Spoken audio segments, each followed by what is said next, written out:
కలిసొచ్చే కాలమొస్తే నడిసొచ్చే కొడుకు పుడతారనే సామెత మీరు కూడా విని ఉంటారు అంటూ అక్కినేని అమల గారు ఒక ఎమోషనల్ వీడియోని షేర్ చేసుకుంటూ వచ్చారు.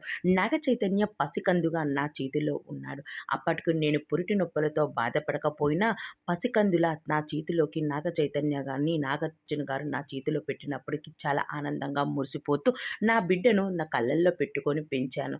అసలు కళ్ళల్లో పెట్టుకొని అంత ఆప్యాయతను, ప్రేమను చూపించినందుకే ఈరోజు నా గుండెల మీద తన్ని వెళ్ళిపోయినట్టున్నాడు అంటూ ఎమోషనల్ అవుతూ అమల గారైతే నాగ చైతన్య కోసం బాధపడుతూ వచ్చేస్తూ ఉన్నారు. రీసెంట్ గానే అక్కినేని అఖిల్‌కి వివాహం జరిగిన సంగతి మనందరికీ తెలిసిందే. ఈ వివాహం ఎంతో అంగరంగ వైభవంగా జరిగింది. ఈ వివాహంలో ఎంతో పెద్ద సెలబ్రిటీస్ కూడా ఎంట్రీ ఇవ్వడం జరిగింది. దాని తర్వాత అలానే ఒకవైపు నాగ చైతన్య, మరోవైపు శోభిత కూడా ఆనందపడడం జరిగింది. అయితే ఈ పెళ్లిలో ఇక్కడ అఖిల్, అలానే నాగ చైతన్య, అలానే నాగార్జున, అలానే అమల వీరి మధ్య అయితే కొంచెం మనస్పర్ధలైతే తలెత్తాయనే చెప్పాలి.